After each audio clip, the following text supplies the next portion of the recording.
What is that? It's my bone. God damn it, Cartman! How would you like to suck my balls? What did you say? I'm sorry.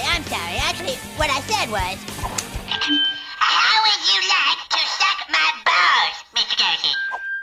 Holy shit, dude.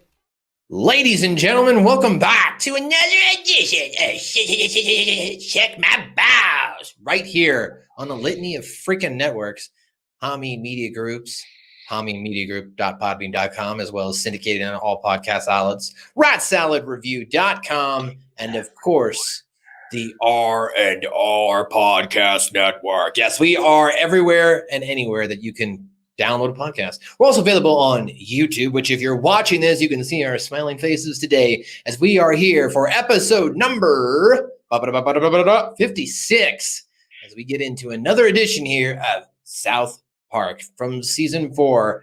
Cartman joins Nambla. But before we get there, let me introduce to you my co-host and our guest today, as we are one man short. Shout out to our boy Dirty J Vernola, JV, he is in Utah today.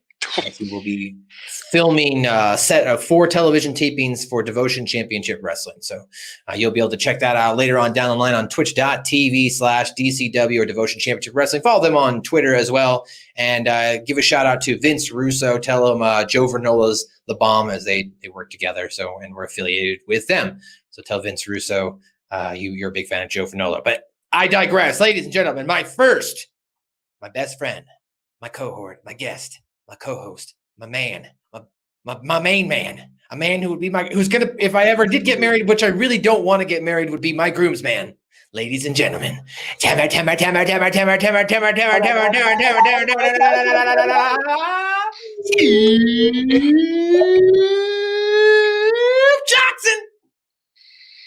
What's happening, boys? What is up, Scoopity Scoop? How you doing today, buddy? Man, I started Trailer Park Boys, and what a gem of a show. Come on, boys. I know a lot of people like that show. I know a lot of people are into that. In fact, the creators of the show, the actors on the show, some of the actors are actually went to the same school that Ben Hameen went to, who was the owner of Hami Media Group, which I work for. They're really good friends. In fact, I believe you can go back and listen to the very first episode of Hami Media Group, and it was with one of the guys from the Trailer Park Boys. So they're also big fans of South Park. So maybe we can reach out to them in the future and say hello to them. But we have a guest today. As we have told you in the past, this gentleman reviewed us on his podcast, and he wanted to be picked. So we picked him. Welcome to the podcast, TJ. How you doing, buddy? I'm doing pretty well, and thank you for that intro. When you started introducing Scoop, I didn't know. I thought maybe you were talking about me. I was like, we just met. Maybe it's a little too early for all that. But then it was Scoop, and I was like, oh, that makes sense. Yeah, I go everywhere with Scoop. He's my guest. He's my host. He's my friend. He's my lover. He's my toucher. I'm a bitch. I'm a lover. Anyway. The child and the mother part is kind of relevant to this episode. Yeah, exactly. The child and the lover and the chicken fucker, but that's a different episode. We're back though, TJ. We appreciate you joining us here. You let us know that you're a big South Park fan. I am, and thank you for bringing me on. As we've been doing with most of our guests, give us a quick intro about yourself. When did you get into South Park? And as you told us off air, tell us about all the people in your life that don't like South Park. Well, I got into South Park from the beginning because I'm 40 years old. So I was cognizant and watching South Park from the very beginning. And, I always thought that it was hilarious. I thought that it was very smart. It's been good social commentary from the beginning. And to be honest, I think that it kind of helped shape my view of the world as I started growing up and stuff. But yeah, I've always found it hilarious. I've always been a fan. It is surprising to me that it is still airing episodes, that it's gone on so long given the nature of the show and the nature of our world today. But that just speaks highly about South Park itself. And I am pretty much the only person that I know in real life that watches a whole bunch of South Park. So it's good to be on here so I have someone to shoot the shit about South Park with. Well, we're happy to have you, and I definitely agree with you on South Park's long-term stability, the ability for them to continue to comment on social and political issues. I think has definitely kept them in the conversation of one of the top-rated, most loved adult animated cartoons of all time. Even up to last season in the pandemic special, still putting out great content. Yeah. Whether you like the episode or not, which initially, if you go back and listen to the review, I wasn't really high on it, but then like I watched it a couple times You were again, high on and it. I was like, I was really high on it, is what it was. And I didn't like it as much, so I watched it again, and then I watched it again, and I was like, you know what, this is actually a really good episode. So like, sometimes you do have to go back and watch an episode to really appreciate South Park. And that's what we're doing here for you, the listener and the viewer on YouTube, as we are going to review and recap for you. Give us and give our thoughts on South Park Season 4, Episode 5, Cartman Joins Nambla. So let's get right to it. Cartman Joins Nambla is, of course, the 5th episode of Season 4, the 53rd episode overall, R56, as I mentioned. It aired on June 21st, 2000. Cartman is in search of more mature friends as he accidentally joins the North American Man-Boy Love Association, which is a pedophile group, and puts all the boys of South Park in jeopardy as a result. On the side story here, we see Kenny trying to stop his mother and father from having another baby. Now, I do want to also point out this episode is going to be released on December the 30th, so this will be the last episode of 2020. I just want to say we did it! We got through this shitty year. It's over, guys. If you really were not happy with it. And you have me on as a guest, which just proves that you saved the best for last. Is that it? Was that it? Yeah. That's how I'm taking it anyway. So or you could look at it. Yeah, I mean, you could also look at it like as an intelligent individual. Like, yeah, I played it right. I waited right till the very end to get into the last of the year. So. Yeah. Because I knew you guys' schedules and how everything was going to go beforehand. Yeah, exactly. Yeah, you know it. You're the pick me guy. That's it. You were able to pick it all out. Scoop told me that you are a big X-Files fan, and he was like, "Dude, I've been listening to this guy. He's a big X-Files fan. I really like his podcast." And like when you were like the good movie, I was like, "Which one? Which one's the good one?" And I picked correctly. Okay. I was like, "Yes." Yeah, okay. Yeah. The I Want to Believe was it should never have been made. Yeah, I don't even consider that a movie. that's just somebody's pet project that they put together. Yeah, I was like, they're I don't know what they no. No, I feel you on that.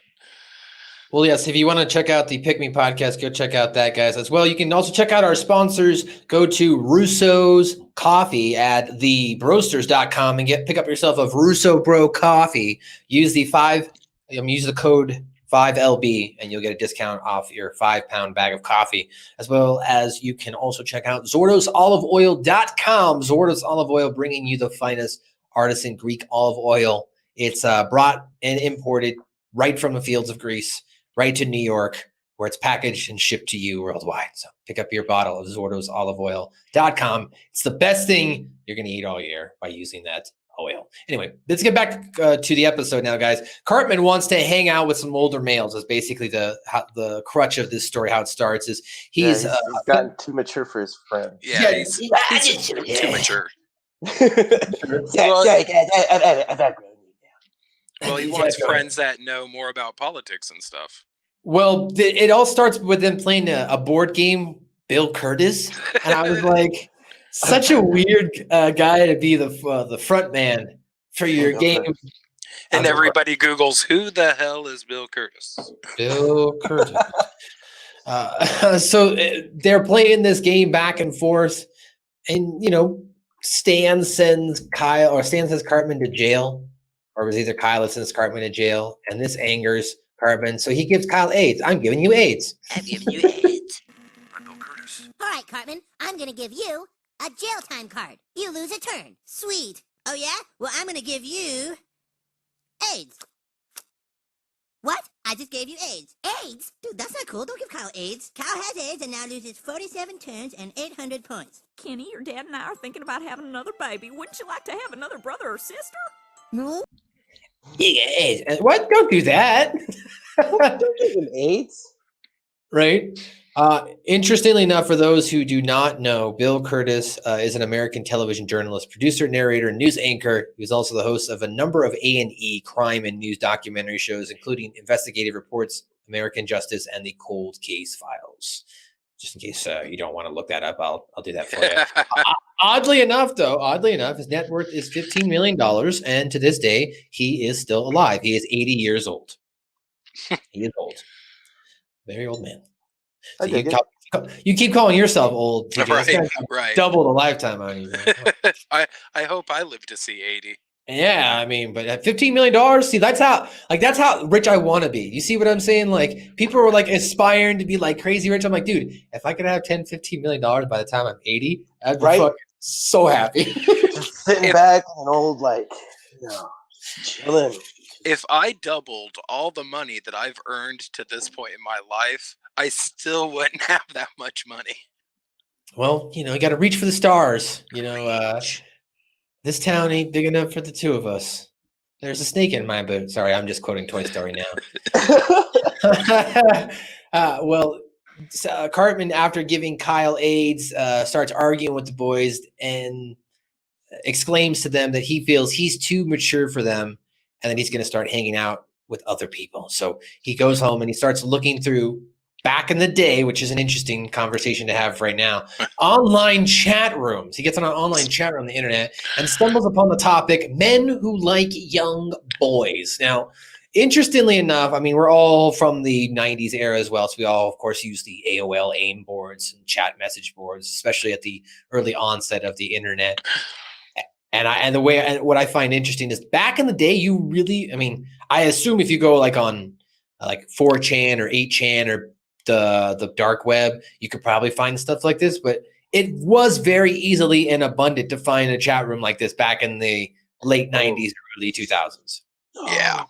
They weren't necessarily blatantly named like this. Right. But there were chat rooms where it's like built into AIM. Like you go click on a certain couple things and you find like this little box that pops up with all of these like open chat rooms, and you could just post something and somebody could start IMing you, and then all of a sudden cyber in with some weird dude in someone's basement. Oof.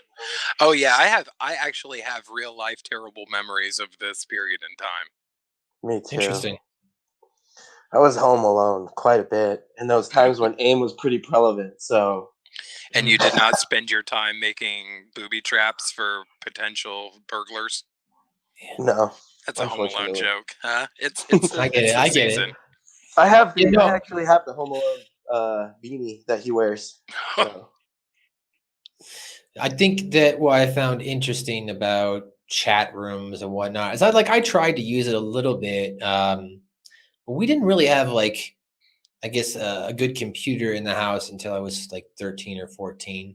Like we had one of the first Macs, but back then we were all kind of computer illiterate. So, we didn't really know what to do at the time. My parents were kind of computer illiterate and I was 11 and I wasn't like at that point taking computer classes until high school. So I didn't know what to do. I remember being able to play like fucking Doom and MK Ultra or MK whatever 4. MK Ultra. MK games, you know what I'm talking about? MDK, sorry, like the MDK game. I remember being able to play that on the Mac. But other than that, like I didn't really use the Mac. And I wish I had, like obviously I'm an editor now, so it doesn't matter. But looking back then as a kid, because I'd learned all that stuff when I was in high school. But online chat boards, man, we're really big in my group of friends. Like you go on there to meet girls our age. Like maybe if you're like, well, try, but 9 times out of 10, it's a dude. Well, what I would do is like I would make sure to join chat forums with other girls that were in my school, and I knew they were like I know that's their handle, I know that's who they are, and then you chat them up, and it was a good way to break that ice. And nowadays, that's known as stalking. Back then it was an early form of text, I think is what it really was. Yeah, I get it. I was just making a sideways joke. Yeah, no, I get it. It's not like I can like stalk them. We went to the same schools. I didn't know where they lived. It was just like, hey, we were all at the library hanging out, or we were all doing this school, and you jump in a chat room, and you talk to them, and you muster up the courage to start talking to girls and start talking. I used it that way, but I didn't use it for any other let me go on the internet and play fucking chat roulette with fucking Cartman and Kyle. Come on, Kyle, you got way through this if you want to make any friends in this world. Well, TJ was a chubby kid, so 15-year-old TJ thought, like, he had it in his mind that he would not find love if they knew what he looked like. So he would try to go on the internet, because at this point in time, it would take 10 hours to download a picture. So no one Right. was sending selfies or anything like that. That's So, true. get on there, and yeah, it was a terrible idea and Man. extremely unsuccessful. Well, as Cartman's going to find out here, he doesn't have a lot of success wading through all the chat roulette discussions. As these are internet predators. Now, Cartman's not unaware of this, that they're only interested in, of course, account of his age. He gets an overflow of replies and converses, of course, with some eager men, potentially, pedophiles and child molesters who act like they want to be friends with him from a bunch just comes in. So the first one that comes in is Tony316. Wow, look at all these guys that want to be my friend. I'll pick Tony316. Huh, Tony? So what are you into? Oh, the usual stuff. Smiley face. Cool, wanna get together, smiley face? Sure, Tony, that would be cute. Winking, smiley face. A very, stereotypical pedophile. Cartman meets up with him. He gives him some candy, and then he's like, do you like back rubs? So And, creepy. Pretty nice. I like that. Cartman, That feels good. All my friends seem so childish now, Do you like having your back rubbed? Yeah, that feels really nice, thanks. Hold it right there, scumbag. Huh? We monitored your little online chat. Now you're coming with us. No. And so all of a sudden, boom, the FBI shows up, and he's, of course, arrested for listening. We've read your online chat conversations. You're going down, buddy. So they take him to jail. Cartman's like, what the hell's going on? So he goes back home, and, he tries to find someone else. Now, as we mentioned in the subplot, Kenny finds out from his parents, Mr. and Mrs. McCormick, that they're trying to get pregnant again. And this does not sit well with Kenny. Even Cartman at one point was like, God damn it, more people are fucking procreating. And I'm going to have to pay more taxes. Look, I'm going to have to pay more taxes. I'm like, dude, you don't pay taxes. See, this is exactly what I'm talking about, guys. I need to hang out with mom and 10 people. So that was what the catalyst was, actually, because Kenny was having kids. They didn't understand the conversation. Kenny's parents want to have another kid. I'm sorry. So, yes, they want to have another child. So the whole episode here, Kenny is trying to find different ways to prevent this pregnancy from happening, and then I guess assisting with the aborting of the fetus, as we'll so bluntly put it. One of the things that may not fly today if this episode was to air. Maybe not. So Kenny knows that when the baby. So Kenny knows when the baby sees the light of day, his parents will give him more attention to the baby, and that he's going to have to give his food and take care of it since the family is so impoverished. Like, he's having his first nightmare that he have is, you got to take care of the baby, Kenny. Got to do this with the baby, Kenny. Like, You can't eat, Kenny. That food needs to go to the baby. Yeah. Sorry, Kenny. You know what? I will give Kenny credit, because he at this point in the episode, he does have a brother and a younger sister, so they already have kids, right? He's already got siblings. But I also remember being 9 or 10 years old and having a similar nightmare like this when my parents told me that I was going to have a younger sister. So, like, I get the feelings that Kenny had initially here, where you're afraid you're going to have to give up your spot. And I think cartoons have parodied it so much so that one of the various early childhood memories I have was watching the episode of the Rugrats, and Angelica's parents, Drew and whatever the mom name, decide that they want to have a baby. And Angelica starts having nightmares about another big sister or another baby sister. So, like, I remember that episode so clearly as well. So weird. It's just one of those episodes that stuck out, because that resonated with me at the time as a kid. So, like, I sympathize with Kenny, but Kenny's going to take it a little too far here. Of course he does. I mean, Kenny. It's Kenny. Kenny's one of my favorite characters, anyways. So I'm usually down for whatever Kenny's got going on. Right? Like, you know, he breaks the wall. I love it. I love Kenny. He's awesome. So after Kenny wakes up from this nightmare, he walks out to the living room and he asks his father if he could play catch with him as his dad is getting ready to shag his mom.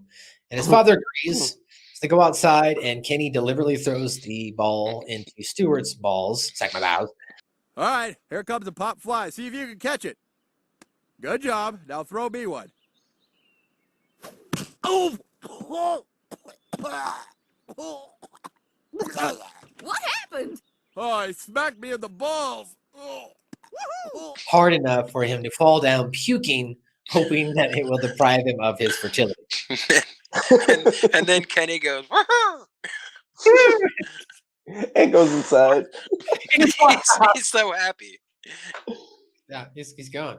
We then jump back into the main story here. Cartman trying to meet another man. He first guy he talks to says, "Hi, I am 8.5 inches." He must be tiny. I'm sorry, I don't like midgets. Midgets piss me off. Brownie face. Hello, Hung Daddy.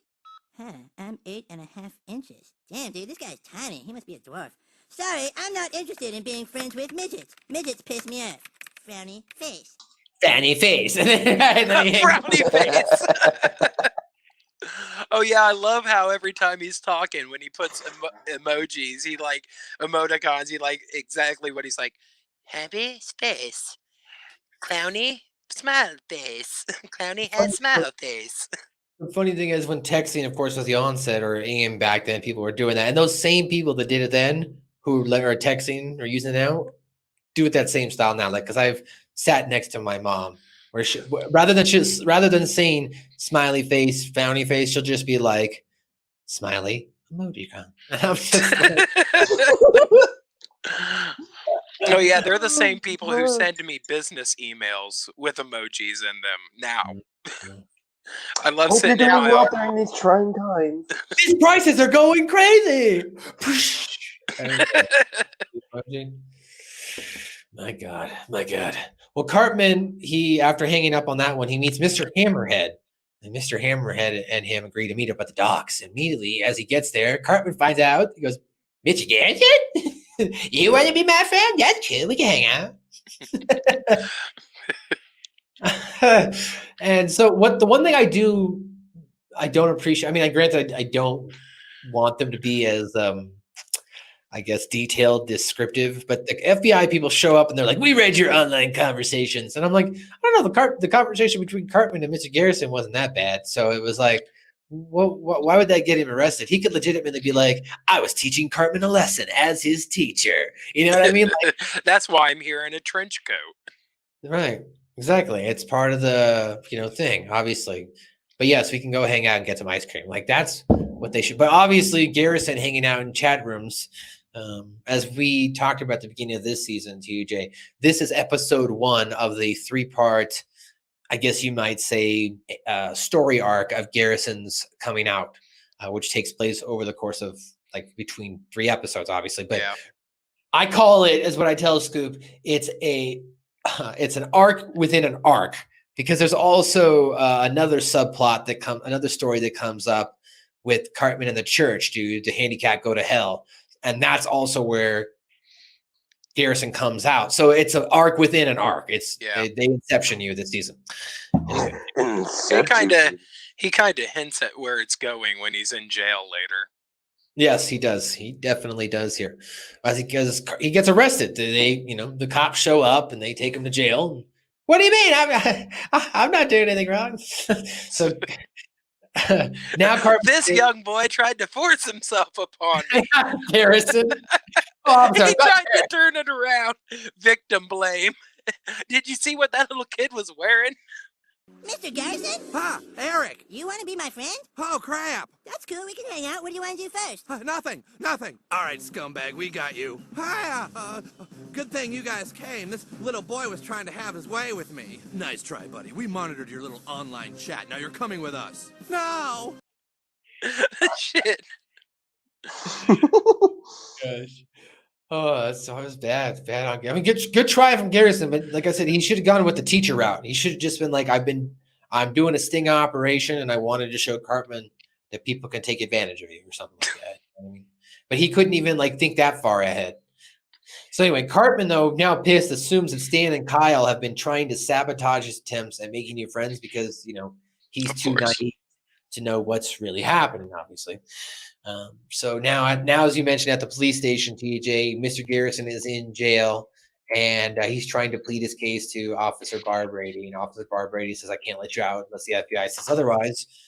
And then the NAMBLA, North American Man Boy Love Association, shows up, and they're protesting. And they'd like to release Mr. Garrison and the other pedophile, claiming that there's nothing wrong with trying to love young boys. They call them political prisoners, and that's another thing that kills me. Yeah, we're a political activist group. Political activists, yes, you're holding our political prisoners here. Political prisoners? These guys, no, you got it wrong. These guys are trying to have sex with young boys.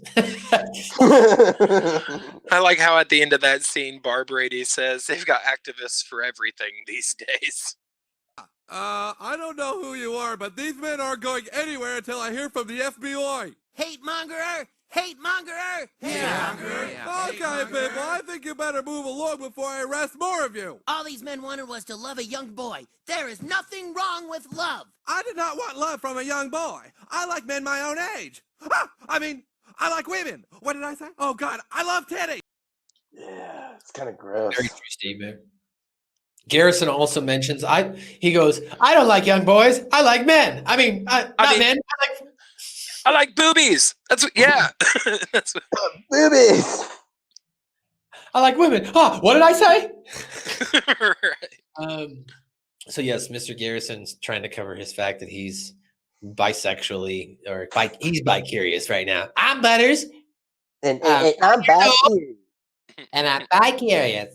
I'm Butters, and I'm bi-curious. I can't do it, Butters.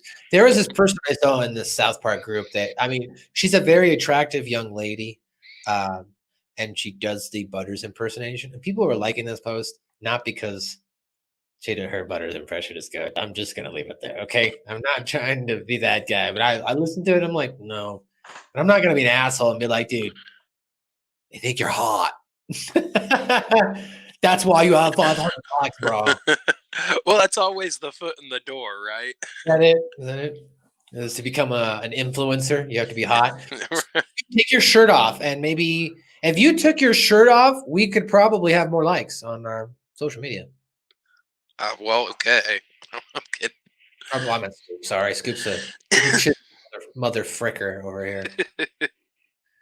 Not now. I mean, like, if you take some shots of you just like holding South Park memorabilia, Right. and post it on our Instagram and Twitter and shit like that. I mean, for the spirit of the episode, you got to send him some red thongs, right? Yeah, that's it. Okay. If you do that, I bet you we'll get some thoughts. I have I'm some down. thoughts. Some thoughts. So back to the episode now. Cartman, he's upset. So he decides to go to Dr. Mephisto. And this will be one of the last times we see Dr. Mephisto for a while, and I'll get into that in the trivia. But Dr. Mephisto asked him, Dr. Mephisto, of course, is the genetically engineer agent guy in town, whatever you want to call him, who likes to mutate things. You have the 5-ass monkey. You can go back and listen to those reviews. But Cartman visits him, and he asks him to genetically engineer some friends for him, adult friends. Mephisto says he can't, but encourages Cartman to join Nambla because he himself is a member, and says Cartman looks about right to join. So initially you're like, oh boy, Dr. Mephisto, he's part of this cult too. That makes sense. He does have 5-ass monkeys. I guess we know what he's doing. So Cartman the next day finds Nambla, the wrong Nambla, but he doesn't know it at this time, as they're holding a meeting. And before he comes in, the pedophiles are all sitting around tables, and the leader is speaking at a podium, and he says that we need to find ourselves a poster child to help normalize pedophilia or this political protest. And all of a sudden Cartman walks in, And they're like, "Can we help you?" I'd like to join your fan organization. You would? Yes, please. Thank you, Jesus. And I'm Thank just- you, Jesus. I was like, oh my God, so bad. Oh man, these Colts. Well, anyway, as Cartman is joined now, and they decided that they're going to need a poster child, and Cartman's going to end up being that poster child. So he'll tell the boys his experiences, but while this is going on, Kenny learns that his mother is pregnant. So now he's trying to find ways to terminate the pregnancy. In fact, I think he was hanging outside with Stan and Kyle as they were making faces to old people. Cartman walks out. "What are you guys doing?" We're making faces to the sick and old. So that's what they're doing. They're pressing their face up against the glass. I'm sure you guys did that when you were a kid. Blah! And you make faces and stuff like that. Well, until I forget who. It's either like my uncle or a family friend who was a doctor. I was doing it one time. It was explained how dirty and gross that was, and I've never done it since. Never did it again. Never again. Never again. Well, while this is happening, that's when the McCormicks pop up and tell Kenny that she's pregnant. They're going to have another child. That does not please Kenny. That does not sparkle with him. Not sparkle. So now Kenny trying to come up with different ways to get rid of this baby. This is my favorite. He dresses up in a wig. He just throws a wig over the top of his hoodie and walks in and asks the pharmacist about Planned Parenthood and abortions. So he goes and buys some pills, and then he's like, "Oh, little girl, I don't know if I can sell this to you." Which, by the way, he gave them all. He gave them all Ritalin 2 weeks ago, but now he can't give her abortion. So Kenny pops out a note that says, and this is I'll get to this too. Kenny pops out a note that says, whatever. Kenny's allowed to. I give my daughter permission to abort her baby. Mother. My mom points out to me all the time that when she was a kid, that she could take a note down to the gas station, hand it to the gas station, get cigarettes to take back to her mom. And that's just very interesting to me. My mom told me the same story. Can I help you, young lady? Oh, you want morning after abortion pills? Well, they're right over there.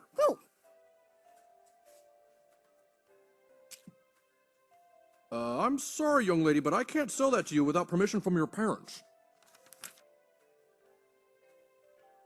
Oh, well, alrighty then. Cash or charge? Cool.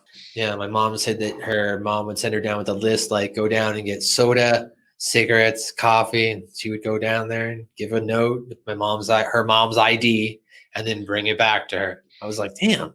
My mom would get beer for her mother. Interesting. Wow. Damn, that's crazy. Yeah, It was also Florida in the 60s, so my mom was able to get my grandma cigarettes and stuff from the store too with notes. Alcohol or back in the 50s. Oh yeah. Yeah, for let's forget better or the- worse, can't do that shit now. Oh fuck I mean- no! They'd be like, here you go. I mean, this was like for my parents, for my mom, that was like the 70s, but like Washington, you know what I mean? Washington, Portland area. So yeah, crazy stuff. You could just used to walk in with the note and be like, here you go, buy whatever you want. It was a simpler time. It was a simpler time. It's a simple. Anyway, so Cartman back at his story now after Kenny buys the abortion pills. He is taking pictures. You know, they take like provocative pictures for Nambla in a red thong. The leader tells him that there's going to be a huge banquet going to be thrown in his honor, and that Cartman should invite all the boys in town. Of course, you know he's not going to invite Stan or Kyle. Kenny then after having the pills, he creates a drink, his mother's favorite drink, mixes it with vodka, gives it to his mom, and his mom's like, I can't drink that, I'm pregnant. Or, thank you. So Stuart drinks it, his dad, and now his balls are hurting, and now he's drinking abortion pills. So now he starts having diarrhea. And this is where we get some vintage South Park slapstick comedy. Oh, God. Oh, my balls.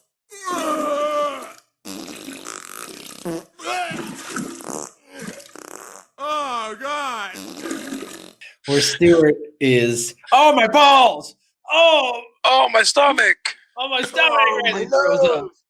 Ew, gross. No, we're not there yet. We're not to the nose yet. We're not there yet. Right now, it leads up to that. But first, it's balls and stomach. But then, yes, now they're going to go on the now. After Kenny sees a commercial about the John Denver experience. Denver experience. That's killed me. Hey, are you feeling down? You need some excitement. And North Park Funland has just opened its newest ride, John Denver Experience. You'll be Rocky Mountain High with this, the most extreme, insane ride ever built. It was fun. No, people with heart conditions and expectant mothers should not ride the John Denver. Open now. Come on down. Oh, okay. Please continue. I'm sorry. No, it's fine. The John Denver experience. It's a weird thing just to have for And it's like the most fucked up ride ever. Like, especially if you know what happened to John Denver. And now I'm sure you may have listeners / watchers going, Google, who the fuck is John Denver? Well, yeah. So unfortunately for Kenny's mom, she should not be going on this ride because even the commercial really says not for people who are pregnant. You know what I mean? So, but Kenny's like, woohoo, we'll do that. So him and his mom and Stuart, they go to the John Denver experience. Even his mom's like, I think Kenny's feeling a little jealous that we're gonna have another baby, so we should spend as much time with him. So the parents are like, trying to, take him into consideration, if you will. But unfortunately for Kenny, he does not get the outcome he had hoped, as his mom does not have any reaction to the ride. It's his father. If you can call that a ride. Yeah, and she's having a blast too. That's the best part. She's like, She's yeah, having that was a fun. blast. Oh God, I think I broke my nose. Right. So John Denver, for those who don't know, by the way, also he died in an air crash. If you'd like to go look up who John Denver was, you can get more information on that. But as the John Denver ride shows here, it kind of is a crash because it just kind of goes up and then just crashes down. Yeah. And then puts them in water. Upside down. I was like, oh, that is so terrible.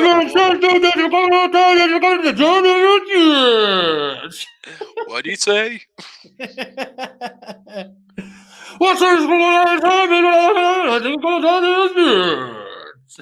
Folks, please keep your hands and arms inside the John Denver experience and all touch and I said to 10 look to the left and anytime to the right of John Denver experience. Have fun. What do you say?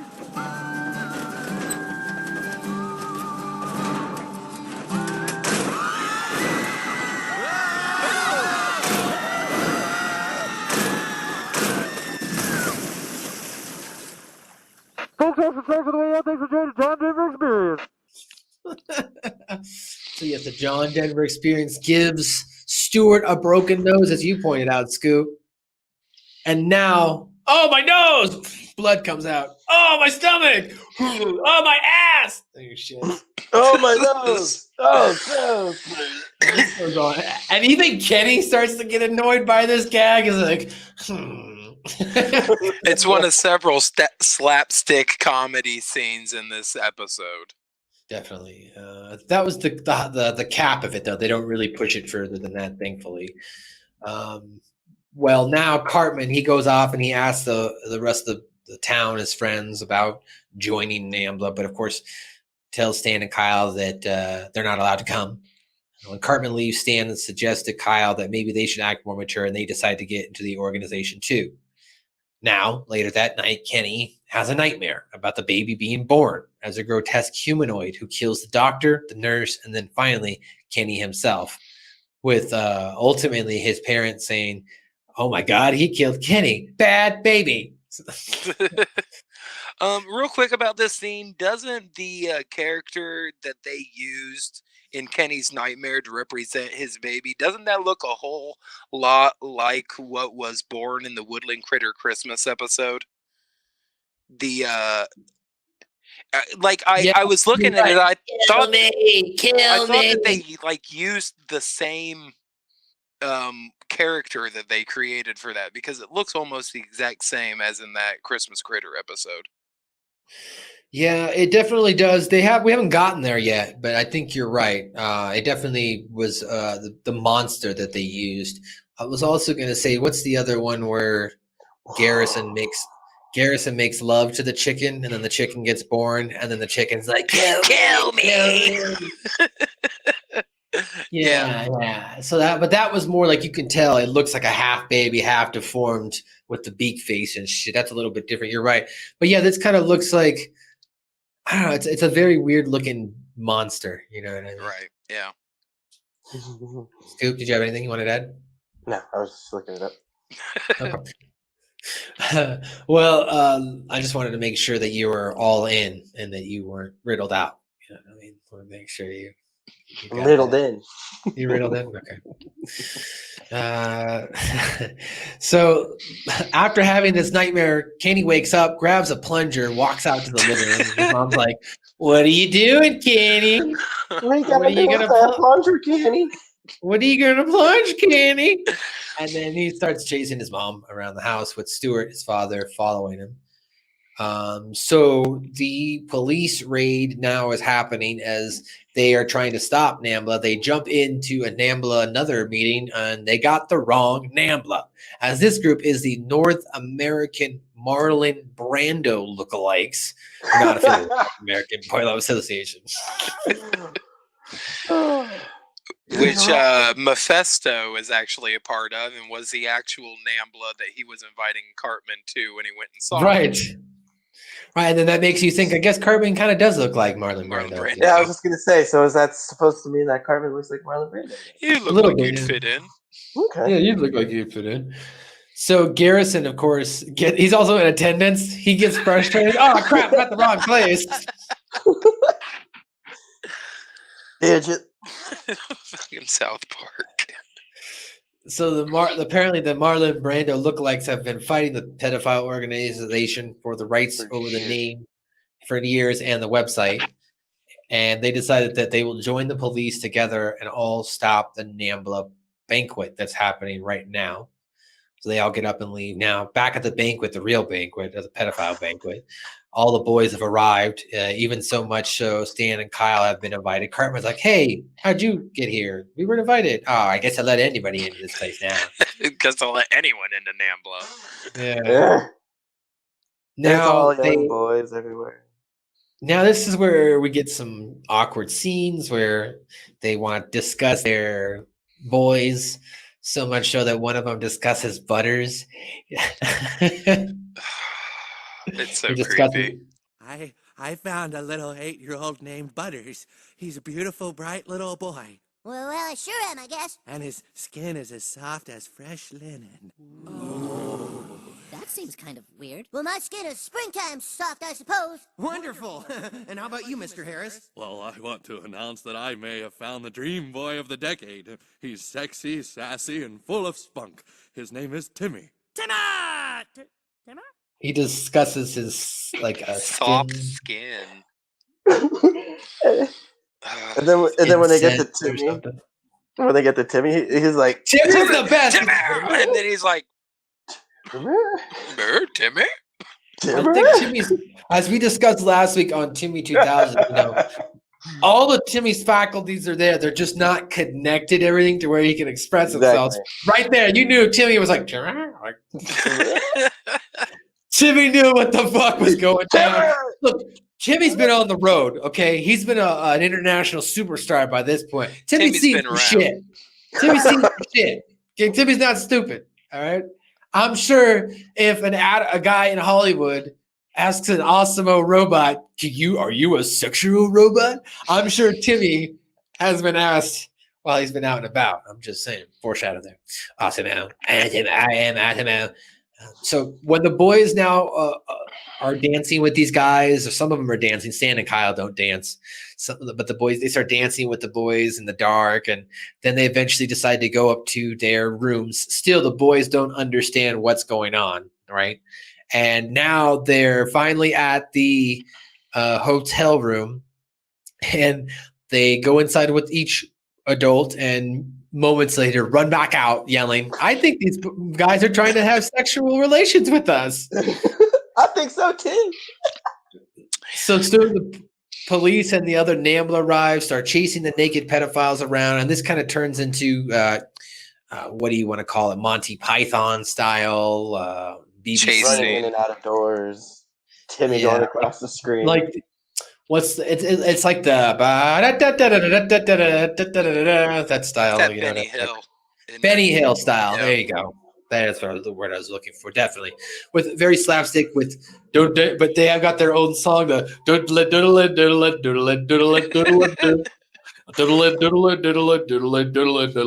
and then while this is all going on, they're running in and out of hotels. The cops show up. They're chasing the same members in. Then you've got Stewart and his wife, Kenny's mom, running out. They're running in between rooms from Kenny. And then the waiter's trying to walk by with his. This time I will not drop the food. Eventually, all the boys are finally reunited in one room and decide. They're like, "Well, Cartman, you got us into this mess. You got to get us out." And Cartman's like, "Well, someone's got to take one for the team." And Butters. like, what? They're like, "Yeah, well, look, they want to have sex with one of us. I just feel like I got to take one for the team, and I feel like that person should be Butters." Poor Butters. Poor Butters. So my only discontent about them using Butters this way here is they had Pip. Why didn't Cartman use Pip? I'm just saying. Why did he go after Butters here? I don't know. It made me feel bad. It made me upset because Pip's still alive. Pip's still around. In fact, Pip gives his own episode at the end of this goddamn season. Okay, so why didn't he get thrown to the wolves? Okay, up until this point, Butters has been kind of a badass of the king nerds. Now you want to throw him to the sexual. Now you want to have him get sexually assaulted right away. Come on. What exactly did Pip do to deserve that, though? We don't like Pip. Okay. On this show, we don't like Pip. All Scoop? right. Go ahead, say it. Pip sucks. All right. Well, No, that's not what you're supposed to say. What am I supposed to say then? toss him to Nambla then. Fuck Pip. Fuck Pip. But usually you say it in a funny way, like "fuck Pip." Fuck Pip. There you go. That's what I was hoping. Fuck We don't Pip. like Pip. Yes, we don't like Put Pip. in Pip's butt. Stupidest characters get his own stupid episode. But we encourage you to listen to the episodes. We have a guest coming on from the UK, Joe Atherton. So we hope you'll enjoy that review. We were like, if we're gonna kill a UK story, we at least should bring on somebody from the UK. That way, if he disagrees, at least he has credibility. I'm like, no, bitch, I'm from UK. It makes it better somehow. It makes it better, or he might like it even more, and we'll see. Now, back to the conclusion here, as all the boys are running in and out, so they decide to throw Butters to the wolves. So Butters runs into a room, or at least he thinks he runs into a room, but he ran into the wrong room too, as Stewart, his dad, ends up in the room, and he ends up getting pounded on by all these old men. Now, at this point, after everyone chased around, the Nambla members empty the room, escape unharmed. Unfortunately for Stewart, as we mentioned, after looking for Kenny, he got rammed in the booty.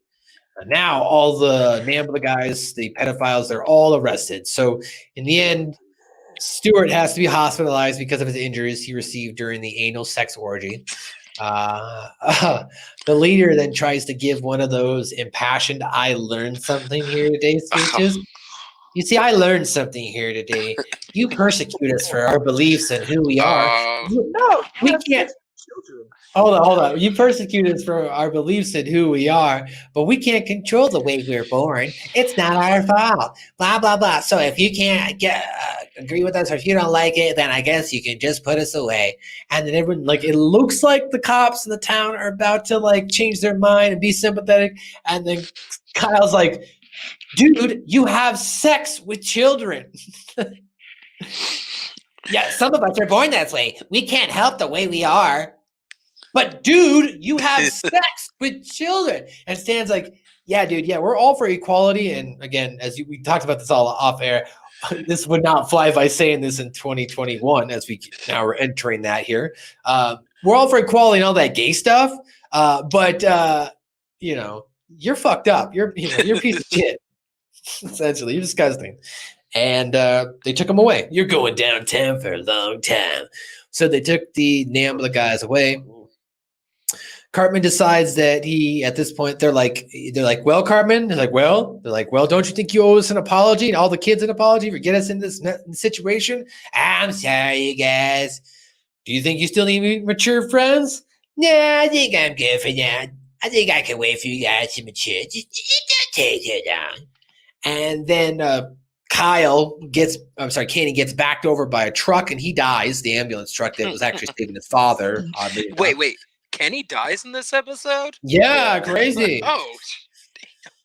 Yeah, the ambulance which was taking Stuart to the hospital accidentally runs Kenny over. Afterwards, Mrs. McCormick then gives birth to an identical child with the parka included.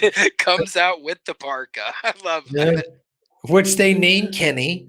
And then Stuart claims, he goes, man, this has got to be like the 50th time this has happened, huh? And Mrs. McCormick says, 52nd.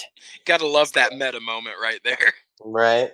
Go Chico, go Chico. Our little angel, yes. Oh, he's so beautiful. I know it's been hard on both of us losing poor Kenny, but this new baby kind of reminds me of him. What should we name him? Well, seeing as though Kenny passed away, maybe we should name him, Kenny. Yes. Kenny's such a great name. My little Kenny. A brand new Kenny.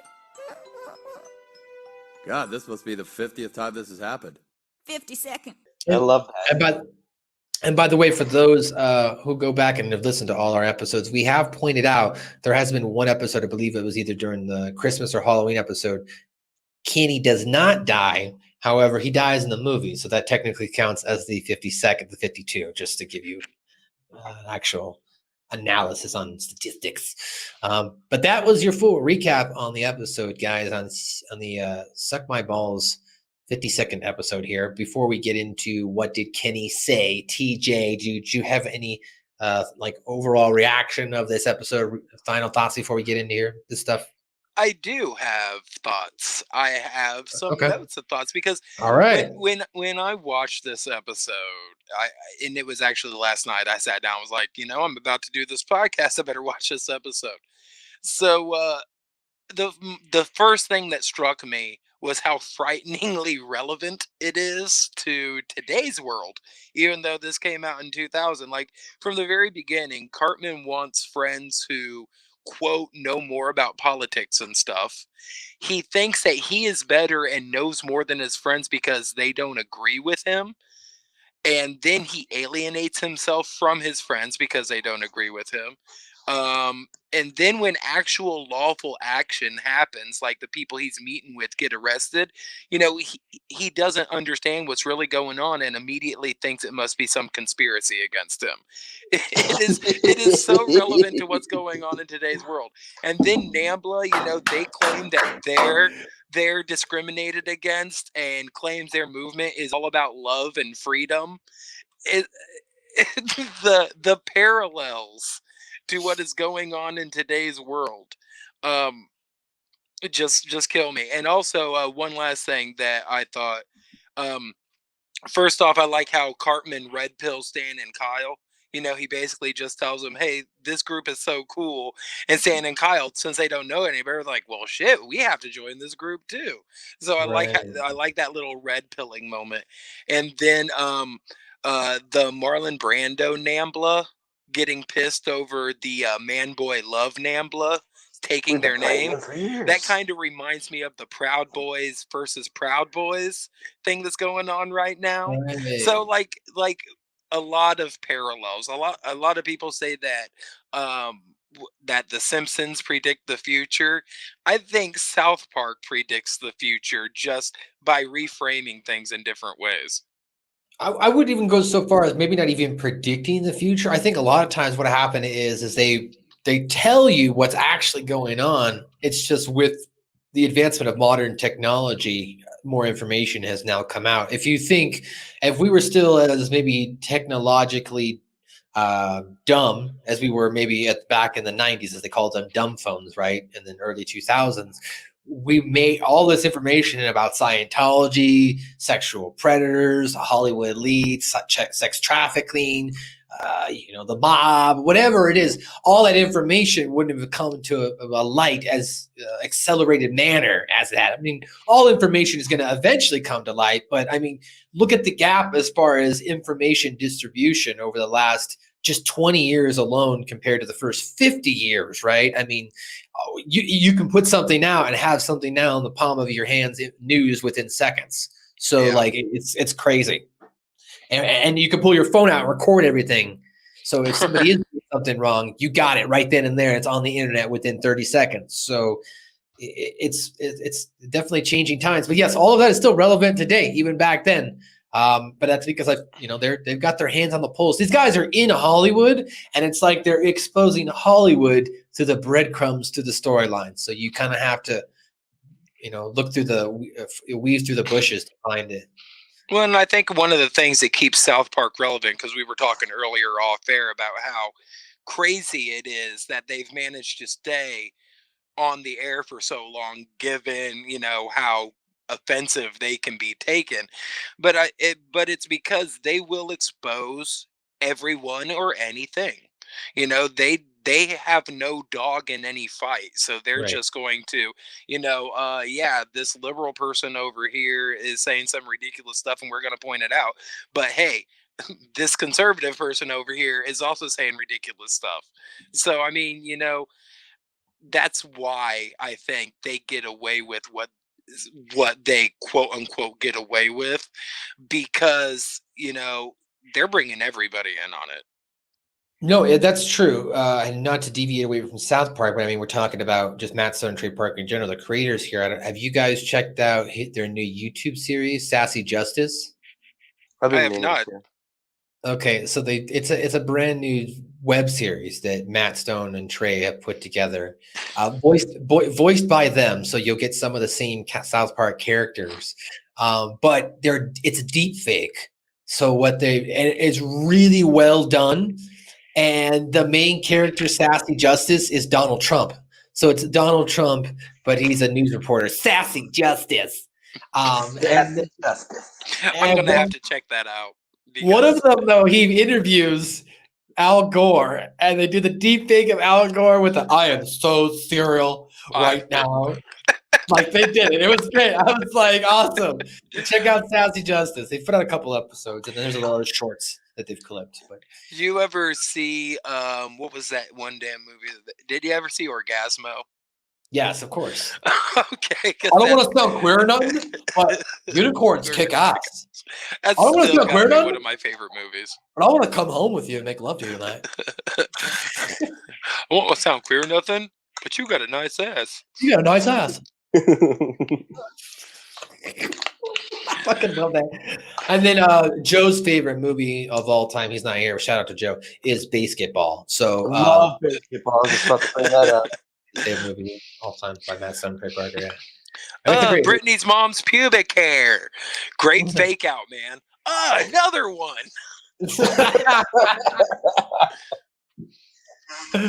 And then they also put out they're one of their early movies. Didn't they do like a musical? I want to say, I forget it now off the top of my head. It was a Mormon thing. Oh, No, yeah, it was like no, not the Book of Mormon. I'm talking about like it was an early on like a horror like type of musical or whatever. Horror movie. Cannibal. That's what it is. yeah. Matt I Stone forgot and all Trey about Parker's that. original twisted musical is called Cannibal. And by the way, I actually, now that I think about it, I did watch it. I think it was on YouTube at one point for free. It's really fucking weird. Like it's fucking twisted. There's some like, a little bit of like, you get like a voice drop here of some early, that's going to end up being a South Park character one day, but still like the doctor voices in that thing. But you're like, this is fucking, it's cannibal, people eating people. So it's a fucked up movie. I'm gonna have to check out that Sassy Justice you were talking about. So Check out that. Yeah, me too. All right, TJ. So before we get into our final segment here, what did Kenny say? I know that you're short on time today. We appreciate you stopping by, giving us your full thoughts there. I'm glad that you just gave us your full thoughts there, because that's normally when we do it at the end. So I'm glad you got to do it now then. Put yourself over, tell everybody about your podcast, where they can find you and what you do. Well, my podcast is called PickMe, and what I do is I review other podcasts that I think people should listen to, and then I suggest them. And each week I bring another podcast. The goal is I bring it out on Sundays, every Sunday, because the goal is to give you a podcast to binge through the week. And that's the goal of my show. So each Sunday, if you want to tune in to PickMe, I'll introduce you to a new podcast. And also, speaking of which, one thing that I do on my podcast is I give rankings, and I feel that I owe you guys some rankings, right? That was going to be my final question of the day before you left. Actually, So I'm glad you segued. Big on that, guys. Yeah. Big on. So before I go, go ahead. Hold on. Okay, go ahead. all right. So before I go, I'm going to give informational rank. I'm going to give you guys 9 out of 10. Because that's a really in-depth synopsis that we just went through. And you guys, I see you looking stuff up, making sure that you're giving the right information. So 9 out of 10. Hell yeah. And then entertainment, I'm going to give you guys another 9 out of 10 because you had me on. How entertaining is that? Right? Fun times. But I'd say with you on, I'm going to elevate that. I'm going to give us 10 out of 10 for this specific. Not as a whole, but just this episode. Okay. Hey, this episode can be perfection. I'll get behind that. But hey, you guys, thanks a lot for having me on. I had a blast, and I love talking about South Park. Anytime you want to shoot the shit some more, just let me know. We'll definitely have you on in the future, because we'd like to have other voices and whatnot. And if you listen to the podcast, you go back and listen to it. Sometimes we like to argue with each other, so it's nice to have fresh voices on the podcast, because I think it definitely can be a more Maybe a little bit more positive walking away from it. Well, if your listeners want to search Pick Me podcast on Apple Podcasts or Spotify, that's where I'm at. They can also follow me on Twitter at Pick Me Pod.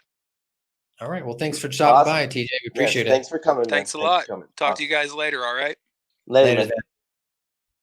And now we're going to get into What Did Kenny Say? What did Kenny say?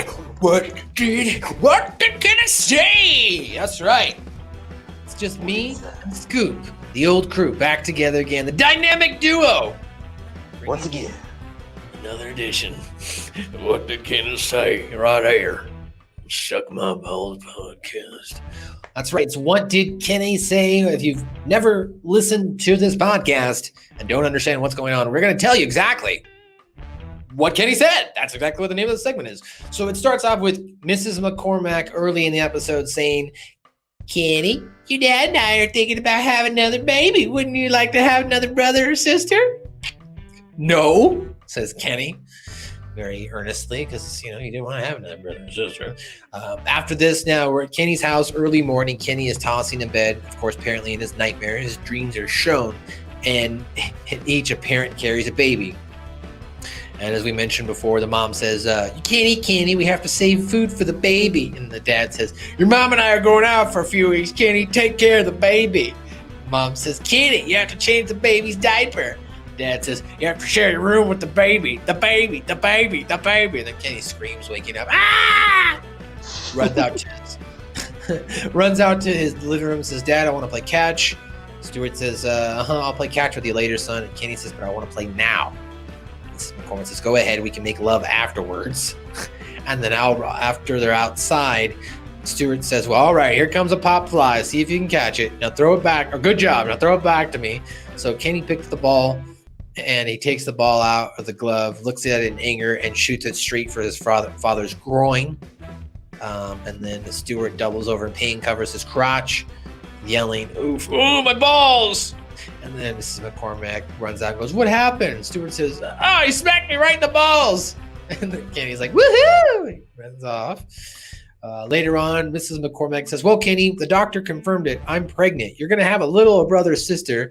And he yells out, no, as the camera zooms in on him. And Mrs. McCormack says, yep, it's for sure. And Stuart says, Andy fixed my shattered left testicle, too.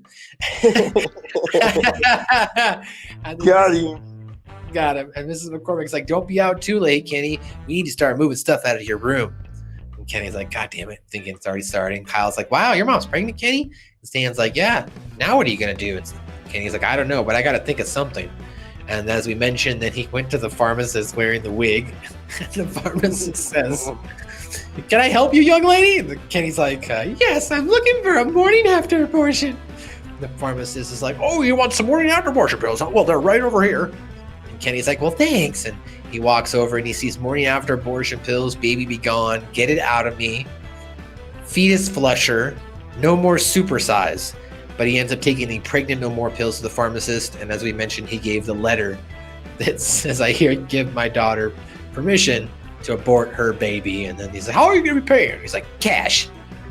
And now back at the house, Kenny makes the drink. Look, Mom, I made you something to drink. As a rat climbs out onto the sofa headrest. The rat. The ever-apparent rat. Right? And Mrs. McCormack's like, oh, well, that's very sweet of you, Kenny. You made my favorite drink. And Kenny's like, yeah. And Mrs. McCormack's like, yeah, but unfortunately, now that I'm pregnant, I can't drink it.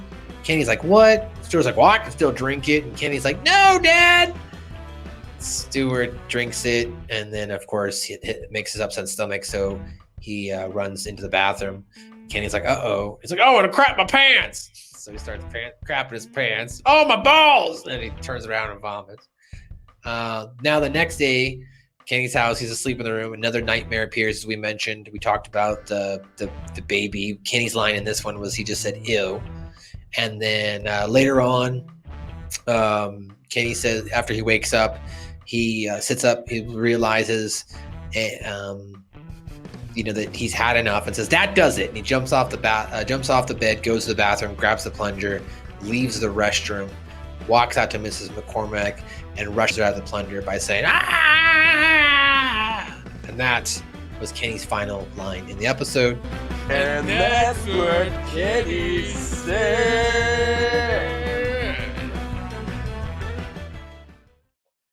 All right, Scoop, let's go ahead now and get into some of this trivia. Why don't you break it down for us, buddy? So, this was Dr. Mephisto's last speaking role until season 14, episode 201.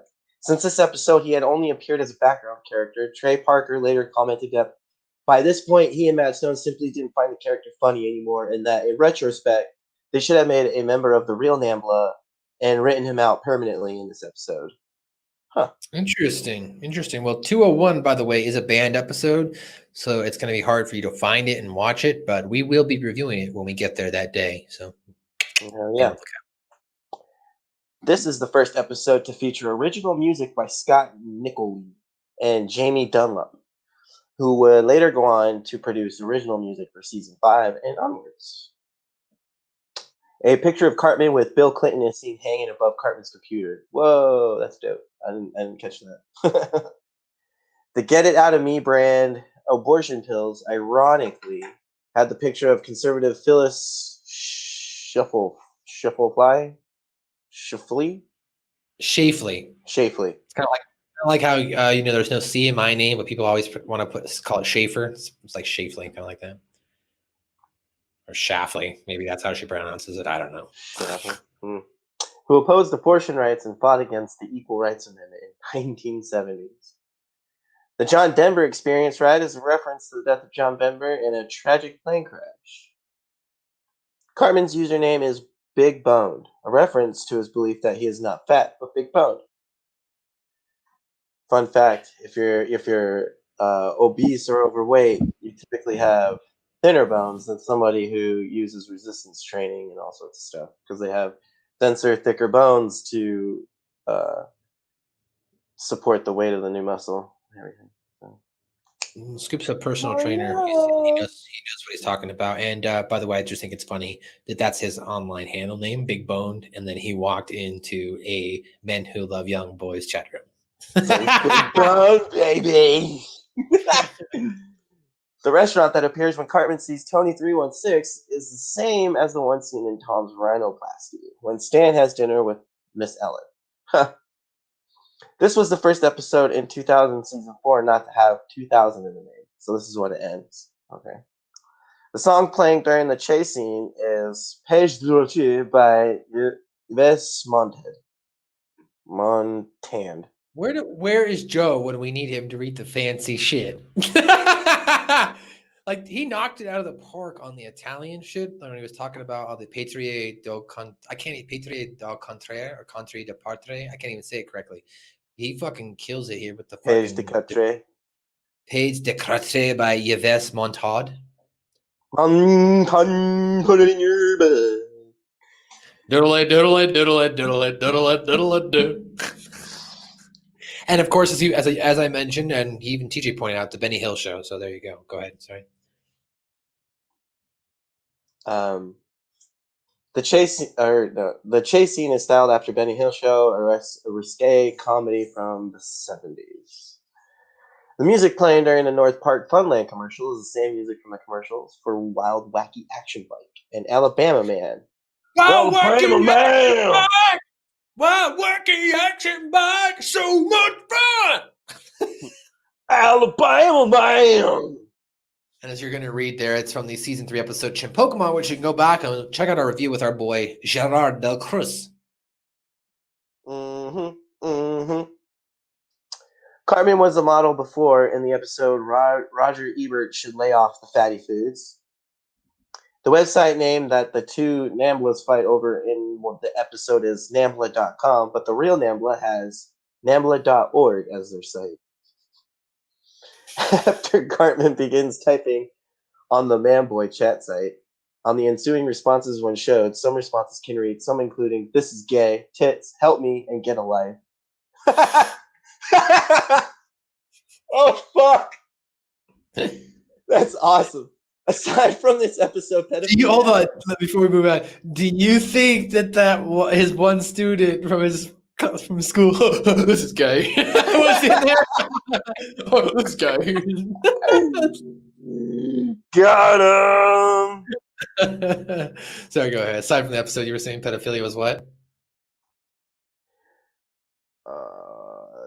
Aside from this episode, pedophilia has been a subject of South Park in other episodes such as Worldwide Recorder Concert, Red Hot Catholic Love, The Return of Chef, The Jeffersons, and The Petite Tourette.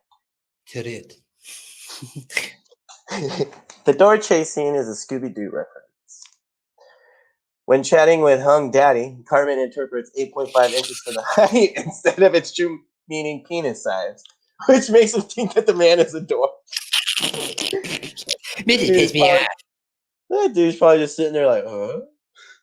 In Kenny's dream, a mutant baby is a parody of the antagonist Chris from Larry Cohn's 1974 horror film, It's Alive. That's where it's from. That's where that monster's from. Okay. I kept thinking about it. And in that It's Alive scene, the baby comes out and all like ooze and shit, now that I think about it. I'll finish up here. This episode explains Kenny's resurrection after his constant deaths, kind of. His mother gives birth to a baby identical to Kenny, and he rapidly ages and retrieves his former memories and appearance. While, of course, this theory is inconsistent with Cartman's mom was still a dirty slut, in which Kenny reappeared out of thin air in a magical fashion, it is likely that was one of the this was adopted by the writers as it was expanded upon further in season 14's superhero saga. Now, realistically, it was expanded upon, but technically in season 13 is when you find out that Kenny, during the first episode, the Coon, you find out that Kenny has the ability to be reborn because his parents say, man, we should have never gone to that cult. So that was that, and then you get the superhero saga where Kenny finds out about it and he learns all about this shit. So at the start of the episode as well, Cartman plays a card in the Bill Curtis game to give Kyle AIDS, and this is an episode much later, tonsil trouble. Cartman would actually infect Kyle with the AIDS virus. I'm not just positive. I'm HIV positive. All right, Ian, why don't you give us your top likes since you wrote them all this week? So I thought it was hilarious when real Nambla was like, we've been fighting Nambla for years over the website. And it's just like the cops are looking for him now, but it's like, where were they, all these years ago, where they've known what this Nambla's been up to? True. I also put that how naive the children can be, referencing Cartman chatting with older dudes and not knowing like the 8.5 or any of that. Well, It's that kinda and then the scary, kids, too. right? And then that and the kids just willingly going up into the hotel rooms. Right? And then like meeting these people, Jesus, like it was a different time back in the 90s too, because walking home from school miles away wasn't and walking to school wasn't unheard of. Walking to high school that's super far away at 6:30 Yeah. at night to see a basketball game at 9, and walking home at Dude, 11, 12 at night.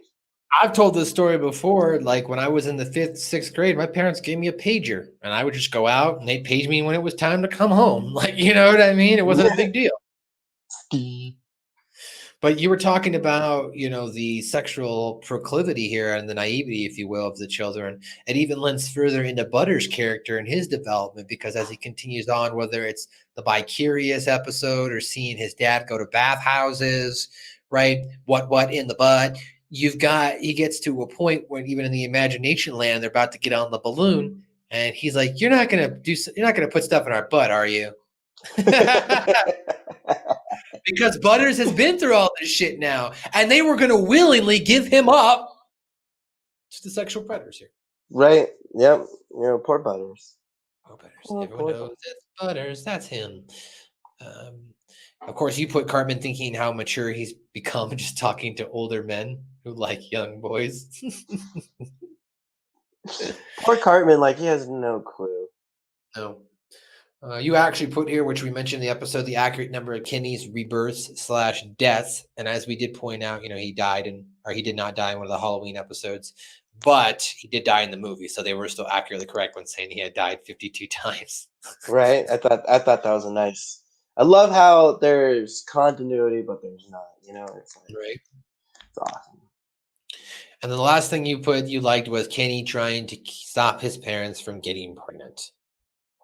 That's just like another homage to how self-aware Kenny is and how much he understands the situation and what's going on and everything, and how he's maybe trying to make it stop so that he can maybe end the cycle of what's going on, maybe have something different. I agree. When it comes to the episode's dislike portion of the episode, now, while I didn't write anything down, I do find this episode to be hilarious. I do find this episode to be funny. There's not something necessarily like overall I can pick out and be like, oh, I didn't like that, or I didn't like that part, right? But as a whole, it's not one of my top episodes. I mean, do you agree? Yeah, definitely. This is top 200 for me. So interesting. So see, I was gonna go top 150. Like I would give it that. I was gonna go top 150 at first too, but then it's like I was like, we'll see by the end of season 4, start of season 5. But I'm tentative at 200. All right, well, guys, we don't, like I said, there wasn't anything we really disliked in the episode. It was just the content of the episode. It's just a little fillerish, It had its moments where it was super funny, but then it kind of, and then it's kind of like it has its ups and downs in the episode for sure. There's a lot of good one-liners, definitely. For sure. But as Matt Stone and Trey Parker even pointed out, they probably should have written his character off, Dr. Mephisto, and made him a part of the real Nambla. That would have been interesting. Been a lot more funnier. Yeah, probably would have been a lot more funny. Then it would have been a big shock. Like if we could have been something we could look back on it. And right now, as we've been reviewing this, and we would have said this was the biggest shock of the South Park series at this point in time. Had they actually done up to this moment, this was like the most shocking and most. It would have been the most shocking. And then you would have been like, "Oh, okay, it makes sense. He rapes the 5-ass monkeys." You get what I'm saying? Well, ladies and gentlemen, that's going to do it for another edition of Shut My Balls. I'm your host on the scene where the air is clean and I'm lighting up green, ya boy MSG. You can follow me on Twitter and Instagram at Matthew_Schaffer. If you are a fan of professional wrestling, you can check me out each and every Thursday, and then drops Friday, the Light the Fuse AEW review podcast with former OVW head booker, writer, as well as Impact Wrestling professional Ben Hameen, and former NXT superstar, Impact star, Ring of Honor, coach of the Seidel coach dojo in Florida, and also he runs a fed out in Italy, Chris Silvio, on Like the Fuse each and every Thursday. You can check out their pro wrestling t-shirts by going to prowrestlingtees.com/benhameen/superstar Chris Silvio. As well, you can also check out the New Force Order podcast, a podcast that I edit that's based on Star Wars, as well as the Star Trek, the Academy podcast, which is a podcast based on, you might have guessed it, Star Trek. And I do a bunch of other stuff too as well. So check out all of our stuff on Suck My Balls Pod on Twitter and Instagram, and South Park Pod on Facebook. Scoop, do you have any parting words for us today? Well, hope you had a good Christmas, a good New Year.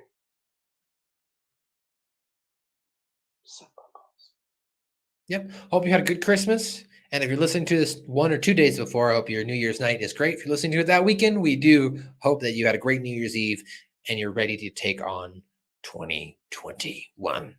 For Matt, Scoop, and Joe, we thank you for listening to Suck My Balls for the last full year. This is our 1-year anniversary, technically. And we appreciate you. Check my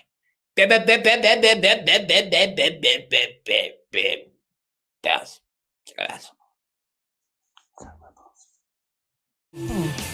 What is that? It's my bone! God damn it, Cartman! How would you like to suck my balls? What did you say? I'm sorry. Actually, what I said was... How would you like to suck my balls, Mr. Garrison? Holy shit, dude.